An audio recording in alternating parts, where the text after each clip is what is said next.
जो हम आजू बाजू में जो अध्यात्म देखते हैं, लोग पूजा अर्चा करते हैं, भगवान की यात्रा करते हैं, क्या वो भक्ति है?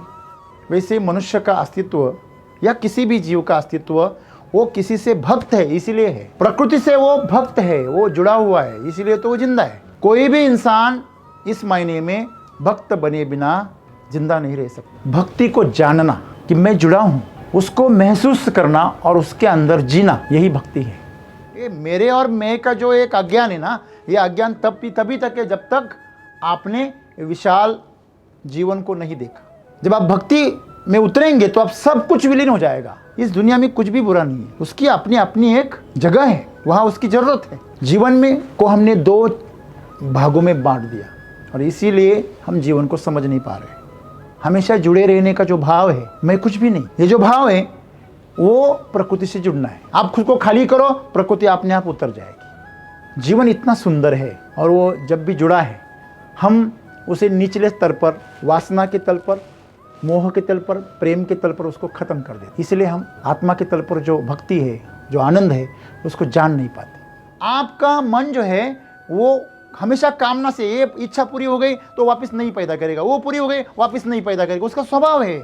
आपको कहाँ रुकना है ये आपको पता होना चाहिए। हमने खुद को बहुत गलत तरीके से संभालना सीखा है, उसे सही तरीके से संभालेंगे इस जीवन को तो आपका जीवन पहले से ही सुंदर है, पहले से ही जुड़ा हुआ है इसलिए तो जिंदा है। आप खुशियाँ मनाइए, उसका शुक्रिया मनाइए, उस परमात्मा का, उस प्रकृति का, तूने मुझे इतना सुंदर जीवन दिया, मैं तुम्हारा आभारी हूँ। पर कृपा बरसेंगी और कृपा ये भक्ति का प्रसाद है। दोस्तों, हम जब भी आध्यात्म की बात करते हैं तो भक्ति की हमेशा चर्चा होती है। तो एक चिंतन का विषय है कि भक्ति है क्या। जो मीरा ने की थी, जो जनाबाई ने की थी, सिर्फ यही भक्ति है कि आज जो हम आजू बाजू में जो अध्यात्म देखते हैं, लोग पूजा अर्चा करते हैं, भगवान की यात्रा करते हैं, क्या वो भक्ति है? आखिर में भक्ति है क्या? समझ लीजिए कि भक्ति करने के लिए कोई ईश्वर चाहिए, कोई शक्ति चाहिए जिसकी हम आराधना करें, भक्ति करें। दोस्तों, भक्ति को अगर हमें समझे तो बहुत ही सीधी और सरल बात है। पहले हम शुरू करते हैं जो हम जानते हैं। हम प्रेम को जानते हैं। आपको प्रेम करना है तो दो चाहिए, एक प्रेम करने वाला और जिससे प्रेम किया जाता है वो। प्रेम एक से हो सकता है, अनेक से हो सकता है, लेकिन प्रेम का मायना एक रूप होना नहीं है। तो प्रेम का मतलब ऐसा होता है कि आपको किसी चीज से एक संबंध जोड़ना है। आपको अनुभव सुख देता है, आपको वो अनुभव खुशहाली देता है, आनंद देता है, आप उसकी अपेक्षा करते हो। लेकिन भक्ति एक अलग बात है। भक्ति का मतलब है जुड़ जाना। प्रेम का मतलब है दूसरों से कुछ अपेक्षा करना, दूसरों के लिए कुछ करना। वहां दूसरा है, लेकिन भक्ति में दूसरा नहीं है। भक्ति में एक है। मिट्टी पौधे से और पौधा मिट्टी से प्रेम नहीं करता, वो भक्ति में है। कोई जीव है, वो अपने भोजन से प्रेम करता है, भक्ति नहीं करता, लेकिन वो अपने इंद्रियों से भक्त है, इसलिए तो वासना में लिप्त है। उसमें से वासना क्यों उठती है? क्योंकि वो अपने इंद्रियों के साथ में भक्त है। भक्त मतलब जुड़ा हुआ। आप जिस भी चीज से जुड़े हैं आप वैसे बन जाते हैं। जब इंद्रियों से जुड़ते हैं ना, तो इंद्रियां आपको कुछ फीलिंग्स देती है। जैसे कि आंखें हैं तो आपको दृश्य दिखाती है, कुछ लुभावने होते हैं, कुछ एकदम से मतलब जिसकी हम चाहते नहीं है, ऐसे बंजर से दृश्य होते हैं। तो हम एक की अपेक्षा करते, एक की नहीं करते। जो भावना है वो उठती क्यों है? क्योंकि आप उस इंद्रिय से भक्त है, जुड़े हुए। बल्कि हमें ऐसा महसूस होता है कि हम ही इंद्रिया है, ये शरीर हम ही है, क्योंकि हम उससे जुड़े हैं। लेकिन आपको पता है, आप इंद्रियों को अलग अलग कर दीजिए, क्या वो इंद्रियां जी सकती है? आप इस हाथ को अलग कर दीजिए, आप इस आँखों को अलग कर दीजिए, क्या वो देख पाएगी? ये हाथ अलग कर दीजिए, ये क्या वो हिल पाएगा? नहीं। आपका हृदय निकाल के साइड में रख दीजिए, क्या वो धक धक कर पाएगा? नहीं। क्यों? क्योंकि वो इस शरीर से जुड़ा हुआ है, एक दूसरे से जुड़े हुए है, इसीलिए तो उनका अस्तित्व है। वैसे मनुष्य का अस्तित्व या किसी भी जीव का अस्तित्व वो किसी से भक्त है, इसीलिए है। प्रकृति से वो भक्त है, वो जुड़ा हुआ है, इसीलिए तो वो जिंदा है। कोई भी इंसान इस मायने में भक्त बने बिना जिंदा नहीं रह सकता। आप जुड़े हैं, लेकिन आपको नहीं पता है। क्यों नहीं पता है? क्योंकि आप आपको देखते हैं शरीर के तल पर, तो शरीर तो अलग है। आप एक दूसरे को देखते हैं मन के तल पर, मन तो अलग है। हर एक का व्यक्तित्व अलग है, हर एक का स्वभाव अलग है, हर एक के विचार अलग है, हर एक की धारणाएं अलग है, बुद्धिमत्ता अलग है पूरा। शरीर के तल पर, मन के तल पर हम बिल्कुल ही विभक्त हैं। लेकिन आप ऊर्जा के तल पर एक ही है। मैं हमेशा कहता हूं आपको, ये जो गैजेट्स हैं, फैन है, टीवी है, बल्ब है, कंप्यूटर है, मोबाइल है, ये सब अलग अलग दिखते हैं, लेकिन अंदर से ऊर्जा से एक साथ जुड़े हुए हैं। उन सब की ऊर्जा एक ही है। तो आप ऊर्जा के तल पर आप जुड़ जाएंगे तो आपको सब एक दिखाई देंगे। हम यहां देख रहे हैं तो हमें नासिक अलग दिख रहा है, हमारा घर अलग दिख रहा है, हमारा ऑफिस अलग दिख रहा है। लेकिन जब आप ऊंचे जाएंगे, किसी टावर पर चढ़ जाएंगे, तो आपको पूरे घर एक दूसरे से जुड़े हुए दिखेंगे। फिर आपको घर नहीं दिखेगा, आपको ऑफिस नहीं दिखेगा, आपको पूरा शहर दिखेगा। आप और ऊपर चले गए तो आपको आपका नासिक एक दिखेगा, पूरा जिला एक दिखेगा। और आप सैटेलाइट के लेवल पर चले गए तो आपको पूरी पृथ्वी एक दिखेगी आपको। लेकिन जब हमने पास में देखते हैं ना, तो सब अलग दिखता है। जब आप ब्रह्मांड से अलग चले जाओगे तो पूरी सूर्यमाला आपको एक दिखेगी, पूरी आकाशगंगा एक दिखेगी। इसका कारण क्या है? हमारे पास वो दृष्टि नहीं है, हमारे पास में वो औकात नहीं है कि हम उसको देख पाए। इसलिए तो हम साधु संतों से देखने की कोशिश करते हैं, महान ज्ञानियों की नज़र से देखने की कोशिश करते हैं कि हमें वो नज़र दो, चूंकि हम वो नज़ारा देख सके। तो जीवन में आज हम पहले से जन्म से ही भक्त है, लेकिन हमें पता नहीं, जाने अनजाने में हम भक्त हैं। तो उस भक्ति को जानना कि मैं जुड़ा हूं, उसको महसूस करना और उसके अंदर जीना, यही भक्ति है और यही मुक्ति है। जब आप जान जाएंगे मैं सबसे जुड़ा हूं, यही मुक्ति है। कहां से मुक्ति है? अज्ञान से मुक्ति है। क्या अज्ञान है? कि मैं ये शरीर में हूं, मैं ये शरीर में हूं, ये मन में हूं, ये परिवार में हूं, ये मेरा घर है, ये मेरे माँ बाप है। ये मेरे और मैं का जो एक अज्ञान है ना, ये अज्ञान तभी तक है जब तक आपने विशाल जीवन को नहीं देखा, आपने भक्ति को नहीं जाना। हम सिर्फ हमारे शरीर से जुड़े होते, फिर हम हमारे शरीर जिसने पैदा किया उनसे जुड़े होते हैं। जितना इंसान का ज्ञान महान बनता चला जाता है, उतना उसका परिवार विशाल बनता जाता है। क्योंकि उसका ज्ञान बढ़ता है तो उसकी काबिलियत बढ़ती है, समझने के एक दृष्टि उसमें बन जाती है, तो उस दृष्टि के सहारे वो सबको देख पाता है। भक्ति कोई करने की चीज़ नहीं है, वो जानने की चीज़ है, वो डूबने की चीज़ है। आप पानी को यहाँ रख दो और शक्कर को यहाँ रख दो, वो जब तक अलग है तो पानी मीठा होगा क्या? होगा नहीं। जब वो शक्कर पानी में घुल जाएंगी तो वो पानी ही बन जाएगी। इसे कहते हैं भक्ति। और प्रेम किसे कहते हैं? हमने रेत डाल दी पानी में, बाहर से गीली हो गई, वापस निकाल दी, वापस सूखी हो गई। उसके संपर्क में जाते हमारे अंदर प्रेम भाव पैदा हो जाता है, भक्ति भाव पैदा हो जाता है, और जुड़ने से वापस वो निकल जाता है। ये प्रेम है। प्रेम की अपनी मर्यादा है, भक्ति की कोई मर्यादा नहीं। तो सद्गुरु हमें कहते हैं कि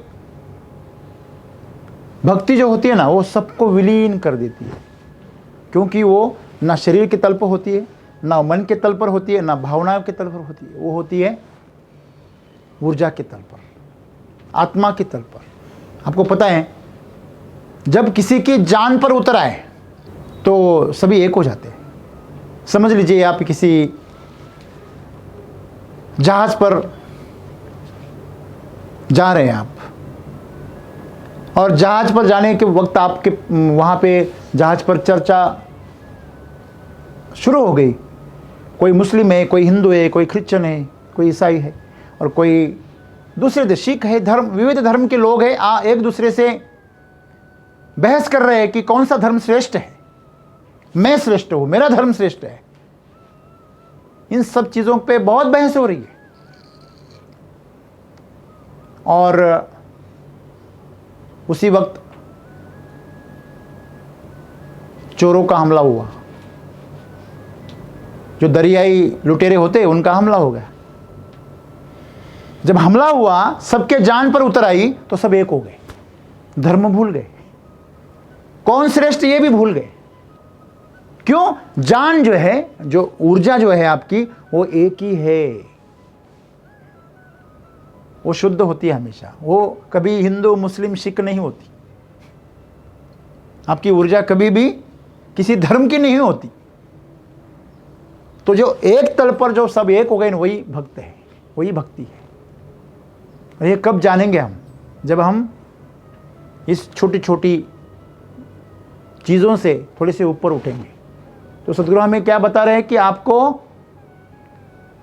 जब आप भक्ति में उतरेंगे तो आप सब कुछ विलीन हो जाएगा। सब कुछ, आपकी जाति, आपका जो लिंग है, कि मैं स्त्री हूँ, मैं पुरुष हूँ, मैं ये जाति का हूँ, मैं ये धर्म का हूँ, मैं ये फैकल्टी का हूँ, मैं इस क्षेत्र में काम करता हूँ, सब कुछ विलीन हो जाएगा। उसका कोई मायना नहीं। सद्गुरु आगे क्या कहते हैं कि हमारी पसंद होती है, नापसंद होती है। क्यों होती है? हम एक चीज़ को पसंद करते हैं, एक चीज़ को नापसंद करते हैं, एक व्यक्ति को पसंद करते हैं, दूसरे व्यक्ति को नापसंद करते हैं। ये करते क्यों हैं? क्योंकि हम ऐसा समझते हैं कि हम अलग हैं। आपको एक हाथ को पसंद करते हो, दूसरे हाथ को नापसंद कभी कर सकते हैं क्या? कर सकते हैं। आपको ये आंख बहुत प्यारी है और ये एक आंख आपको बहुत बुरी लग रही है, तो उस पर काला चश्मा पहनते इधर, ऐसा होता है क्या? नहीं। क्यों? मैं ये आंख से नहीं देखूंगा, मैं ये कान से नहीं सुनूंगा। ऐसा कभी हुआ है आपके साथ में? हुआ है? अरे खराब हो जाता है तो दुरुस्त कर देते, जल्दी जल्दी डॉक्टर को ढूंढते हैं, कौन सा डॉक्टर अच्छा है, और उपचार करते हैं, उसको जल्दी से जल्दी ठीक करने की कोशिश करते हैं। क्यों? क्योंकि वो हमसे भक्त है। फिर परिवार के लोग अलग हो जाते हैं, जाति के अलग हो जाते हैं। तो जैसे कि कहते हैं कि भारत एक पूरा क्या है? पुरुष है। भारत देश नहीं, एक पुरुष है। पूरा भारत एक पुरुष है, तो हम सभी उसके छोटे छोटे कोशिकाएं हैं, है कि नहीं? अगर हम एक कोशिकाएं एक दूसरे से झगड़ेंगी तो भारत नाम का जो पुरुष है वो कमजोर हो जाएगा, वो बीमार पड़ जाएगा। तो भारत नाम का जो पुरुष है, इसको समझना, जानना, ये भक्ति है। और ग्रुप में एक दूसरे को प्रेम करना, ये प्रेम है। तो पसंद और नापसंद की चीज ही तभी आती है जब हम अज्ञान में रहते हैं। अज्ञानी आदमी ही किसी चीज को पसंद करता है, किसी चीज को नापसंद करता है। हम कहते हैं ना, अगर आप जीवन में संघर्ष करते हैं और संघर्ष में आपने अगर सफलता हासिल की तो आपको उसका आनंद मिलेगा, और असफल हो गए तो आपको उसमें से कुछ सीखने को मिलेगा। तो संघर्ष अच्छा ही है, कुछ भी करो आप, अच्छा ही है, कुछ भी करो। लेकिन वो जो चीज आप कर रहे हैं वो जागरूकता से करो। अभी हम खुद को एक पहचान बनाई हमने, जाति के नाम पर, धर्म के नाम पर, या एक परिवार के नाम पर, या किसी व्यवसाय के नाम पर हमने एक पहचान बनाई। तो उस पहचान में हमने भेदभाव करना शुरू कर दिया। हम क्या करते हैं, एक दूसरे के साथ तुलना करते हैं ना, कहीं इसमें मैं अच्छा हूँ, इसमें वो अच्छा है, इसमें ये वो है। फिर देखना आ गया, उसका स्वभाव आ गया, फिर उसका बुद्धिमत्ता आ गई, काम करने का तरीका आ गया, कौशल आ गया। इन सभी चीज़ों में हम एक दूसरे से तुलना करते हैं और किसी चीज़ को स्वीकार करते, किसी चीज़ को अस्वीकार करते। हमेशा कहता हूँ, शराब कोई बुरी चीज़ नहीं है, इस दुनिया में कुछ भी बुरा नहीं है, उसकी अपनी अपनी एक जगह है, वहाँ उसकी ज़रूरत है। जहर भी कोई बुरी चीज़ नहीं, लेकिन उसकी अपनी अपनी एक ज़रूरत है। लेकिन हम करते क्या हैं कि हम किसी से प्रेम करते हैं, किसी से घृणा करते हैं। जैसे कि सुख का विरुद्ध दुख होता है, वैसे प्रेम का विरुद्ध घृणा होता है। जो आदमी आपसे बहुत प्रेम करता है ना, याद रखना, एक दिन वो आपसे सबसे ज़्यादा घृणा भी करेगा। जो आपसे कभी प्रेम ही नहीं करता, वो आपसे घृणा क्यों करेगा? जो आपको कभी पसंद ही नहीं करता था, वो आपको नापसंद क्यों करेगा? रास्ते पे जा रहा इंसान होता है, उसको देख के आप पसंद नापसंद करते हैं?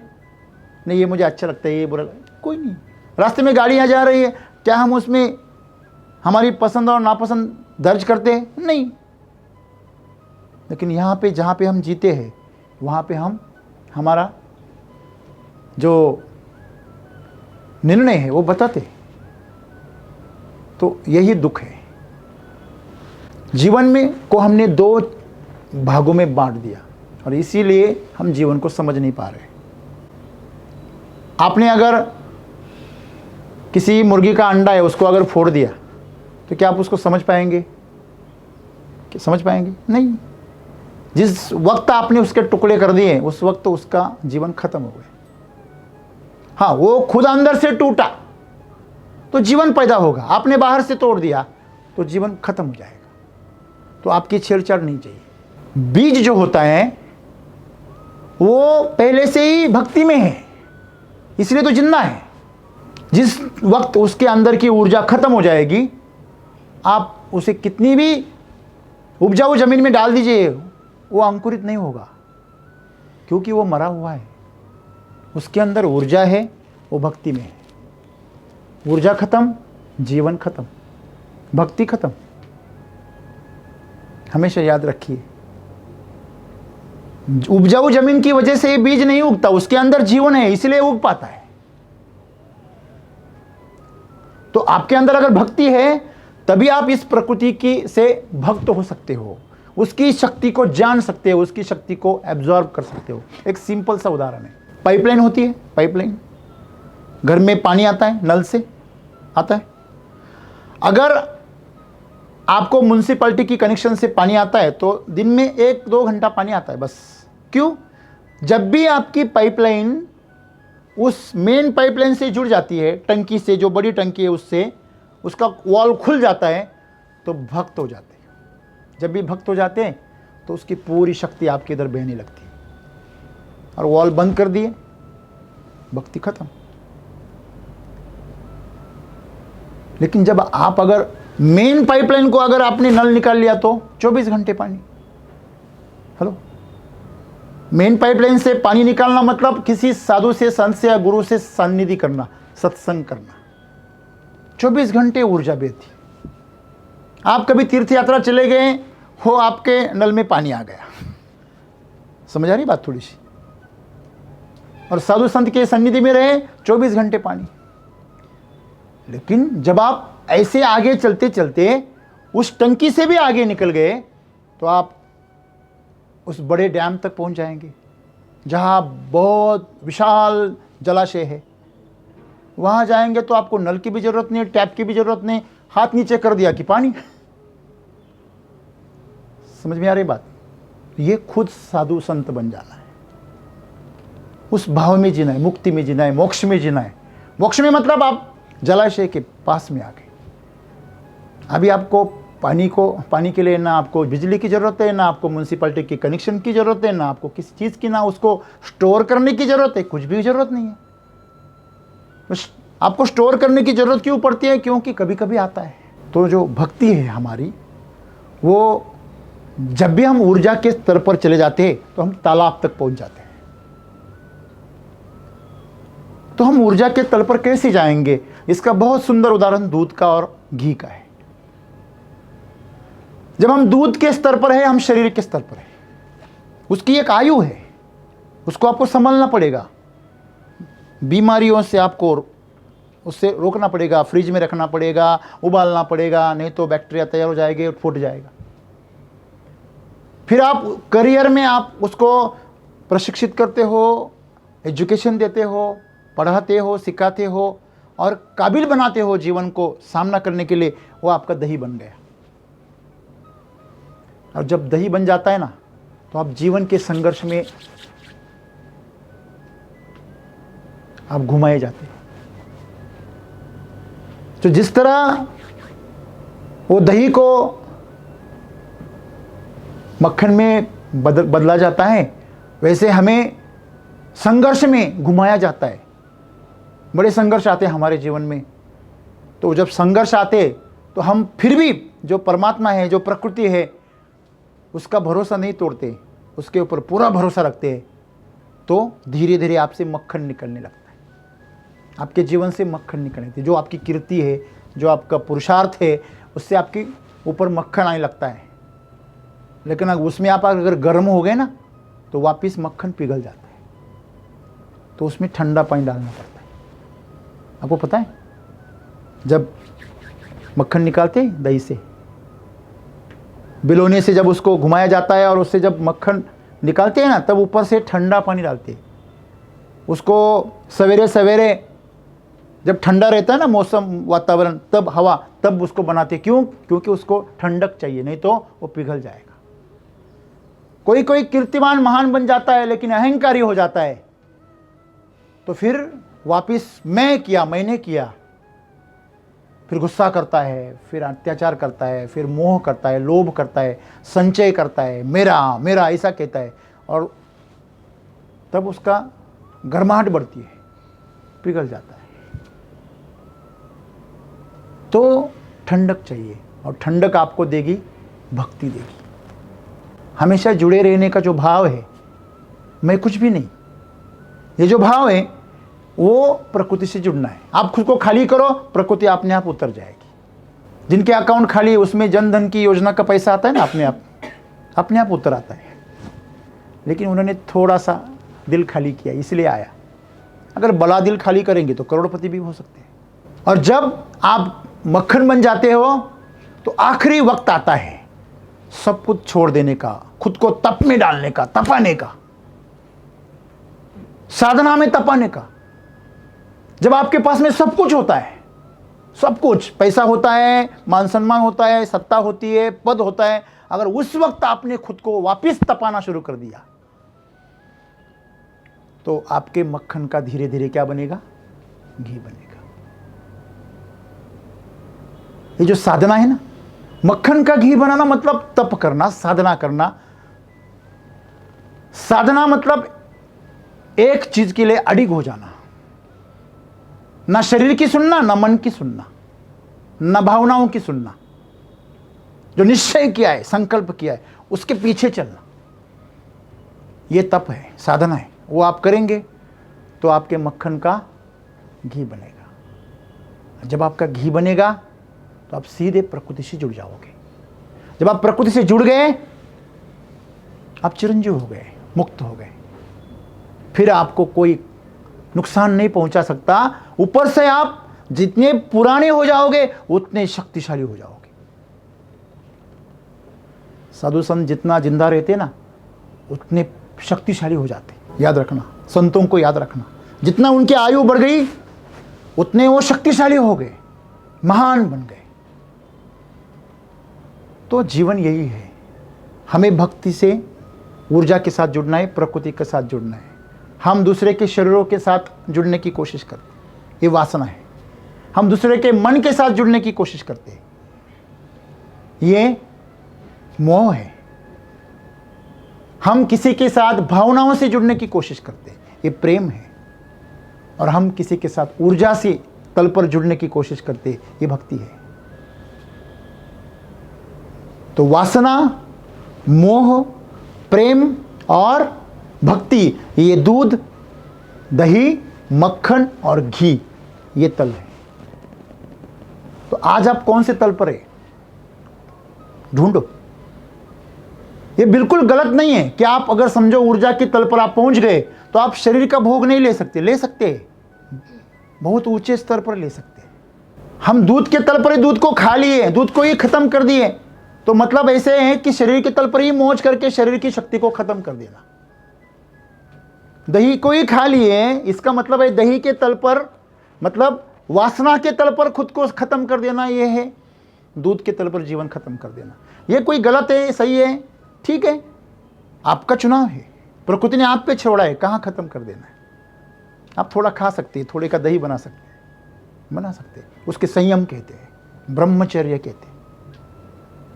फिर आप ऊपर गए, मोह में पड़ेंगे आप, मनुष्य है, मोह आएगा, पैसे का आएगा, वासना का आएगा, प्रतिष्ठा का आएगा मोह, आपको वो करना पड़ेगा, उसमें उतरेंगे आप, लेकिन सावधानी से रहना। समझ लेना कि ये मेरा कुछ नहीं है, मुझे सब कुछ छोड़ना है। तो मन के तल पर भी आप उससे सावध हो जाओगे, तो आप दही से घी बन जाओगे, मक्खन बन जाओगे। अगर मक्खन बन गए तो आपकी भावनाएं तेजस्वी हो जाएगी। आप किसी को भी इमोशनल बना सकते, इतनी आप में ताकत आ जाएगी। तो उसके बाद जब आप खुद को तपाते हैं साधना में, सेवा में, कर्म में, ऐसे नहीं कि आपको भक्ति करना है, साधना ही करना है। कर्म करना ये भी साधना है। क्या बैठ के ध्यान धारणा करना यही नहीं, कर्म करना, वही तो भगवान श्री कृष्ण ने मार्ग बताए। कर्म करके भी आप साधना कर सकते हैं। कर्म ऐसा करो, कर्म में डूब जाओ, क्या मिल रहा है छोड़ दो, मिला नहीं मिला कोई फर्क नहीं पड़ता, कर्म में आनंद मिल रहा है। तो कर्मयोग में तपाओ। दूसरा है भक्ति, जो आज हम चर्चा कर रहे हैं, भक्ति में तपाओ। कर्म से भक्त हो जाना कर्मयोग है, प्रकृति से, इस संसार से भक्त हो जाना भक्ति है, ज्ञान से भक्त हो जाना ये ज्ञान योग है, और क्रिया से जुड़ जाना ये क्रिया योग है। तो आपको कौन सी भक्ति चाहिए? ये तो चारों भक्ति के मार्ग है, हम तो जुड़े ही हैं, लेकिन आपको कौन से मार्ग से खुद को तपाना है। एक बार आपका जीवन घी बन गया ना, तो आप शुद्ध हो गए। आप पहले से ही शुद्ध है, लेकिन आप छिपे हैं। क्या दूध में घी नहीं है, लेकिन छिपा हुआ है? क्या दूध में दही नहीं है, छिपा हुआ है, अभी बना नहीं। तो हमें जीवन को इसी तरह समझना है। 3 उदाहरण से हमने समझने की कोशिश की भक्ति क्या है। भक्ति है जैसे इस शरीर में इंद्रियां हैं, वो एक दूसरे के साथ जुड़ी हुई है। जब तक वो जुड़ी हुई है तब तक ही उनका जीवन है, अस्तित्व है। जिस दिन वो टूट जाएंगी उस दिन जीवन खत्म। हृदय आपका अलग हो गया, फिर भी ये मरेगा। आपका दिमाग अलग हो गया, फिर भी मरेगा। समझ आ रही बात? तो ये भक्त है तभी आपका जीवन है। दूसरी बात हमने ढूंढी, जब हम किसी पाइपलाइन के छोर से हम आगे आगे चले जाते हैं तो स्रोत तक चले जाते हैं। तो ये पाइपलाइन कहाँ से है? हमारी मूलाधार चक्र से है। मूलाधार से स्वादिष्ठान, फिर मणिपुर, फिर अनाहत, फिर विशुद्धि, फिर आज्ञा और फिर सहस्रार। इस तरह से वो यहाँ तक सहस्रार में आपकी तालाब है। यहाँ पे कुछ कम नहीं पड़ता। वहाँ पे जो भी इच्छा करोगे पूरी हो जाओगी। आपकी नहीं, सबकी हो जाएगी। जो भी बोलोगे सच हो जाएगा। इतनी ताकत है ये आज्ञा चक्र में। तो इतनी ताकत है, आप मन में किसी को आज्ञा दो वो वैसे ही करेगा। इसीलिए तो स्वामी विवेकानंद जी को जब ध्यान लगा था, साधना लगी थी, तब उनको समाधि से निकाल दिया उनके गुरु रामकृष्ण परमहंस जी ने, क्योंकि वो मूर्ति पूजा के विरोधी थे। कौन? स्वामी विवेकानंद ही मूर्ति पूजा के खिलाफ थे, जबकि उनके गुरु माँ काली की पूजा करते थे 24 घंटे। हाँ, तो दोस्तों जीवन इतना सुंदर है और वो जब भी जुड़ा है हम उसे निचले स्तर पर, वासना के तल पर, मोह के तल पर, प्रेम के तल पर उसको ख़त्म कर देते हैं। इसलिए हम उस आत्मा के तल पर जो भक्ति है, जो आनंद है, उसको जान नहीं पाते। तो अगर आप इसमें थोड़ा उतरने की कोशिश करेंगे तो आपको सबको पता है दूध से दही अच्छा ही होता है,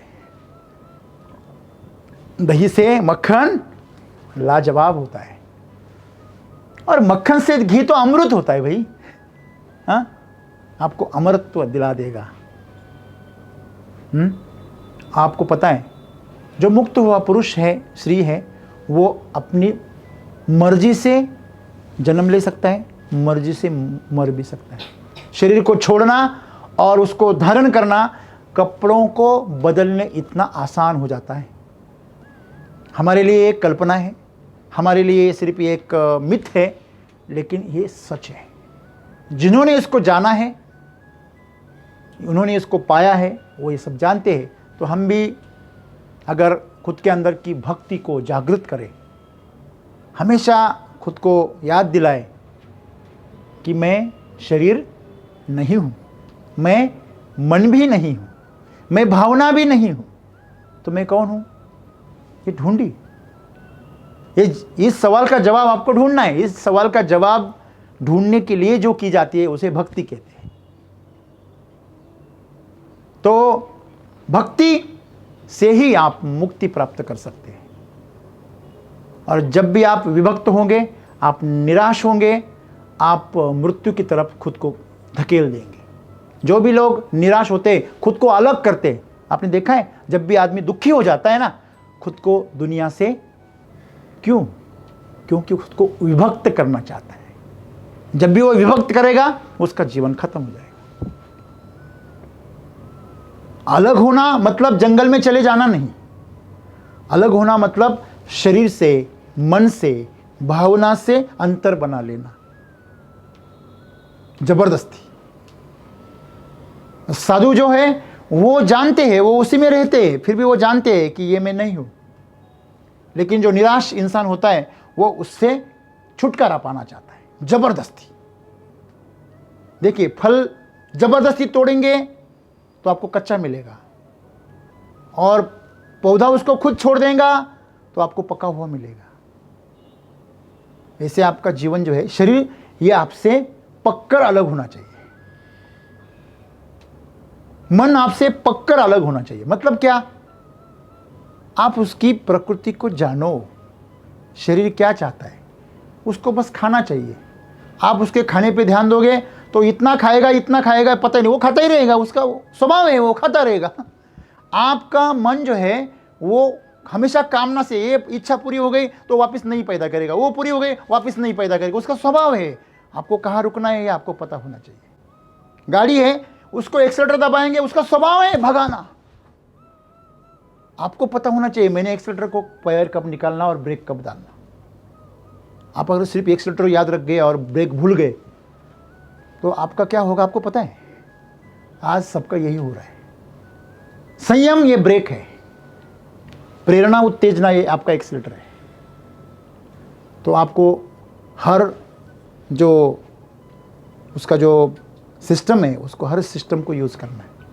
तो संतुलित से, संयम से अगर आप जीवन जिएंगे तो जीवन के हर आयाम को छुएंगे। नहीं तो गंदी नाली की कीड़े की तरह जन्म लेंगे, खाएंगे, पिएंगे, बच्चे पैदा करेंगे और मरेंगे। वो कीड़ा भी वो कर रहा है, आप भी वही कर रहे हैं। बस एक 2 पैर का कीड़ा है और वो 4 पाँव का है। बराबर है? तो हमने खुद को बहुत गलत तरीके से संभालना सीखा है। उसे सही तरीके से संभालेंगे इस जीवन को तो आपका जीवन पहले से ही सुंदर है, पहले से ही जुड़ा हुआ है, इसलिए तो जिंदा है। आप खुशियाँ मनाइए, उसका शुक्रिया मनाइए, उस परमात्मा का, उस प्रकृति का, तूने मुझे इतना सुंदर जीवन दिया, मैं तुम्हारा आभारी हूँ। आप पर कृपा बरसेंगी और कृपा ये भक्ति का प्रसाद है। देखिए यहाँ पे सुगंध है लेकिन आपको सर्दी हुई है, आपकी नाक बंद है, तो उस सुगंध का कोई फायदा नहीं। वैसे यहाँ पे भक्ति, यहाँ पे कृपा बरसी हुई है, पूरी प्रकृति आपके ऊपर कृपा बरसा रही है, लेकिन आपकी नाक बंद है, तो क्या करेंगे? आपने बांध लिया खुद को, विभक्त कर लिया है, कुछ नहीं हो सकता।